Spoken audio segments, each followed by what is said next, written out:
Nel, ano ang naging mensahe ng Pangulo sa newly promoted public school teachers? Yes, Ella, nangako si Pangulong Ferdinand Marcos Jr. na mananatiling prioridad ng kanyang administrasyon ang edukasyon hanggang sa pagtatapos ng kanyang termino.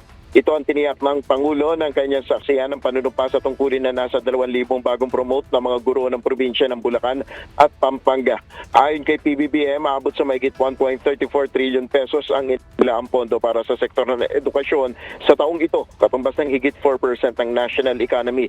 Inilatag rin niya mga programang sumusuporta sa mga guro, kabilang na ang rollout ng Yaman ng Kalusugan Program o Yakap Caravan na nagbibigay ng free medical services. Kaugnay nito, siniguro ni Pangulong Marcos na walang magre-retirong guro na Teacher 1. Kanina, ilang guro na mahigit 3 dekada ng Teacher 1 ang napromote na sa Teacher 4 dahil sa programa na ito ng gobyerno.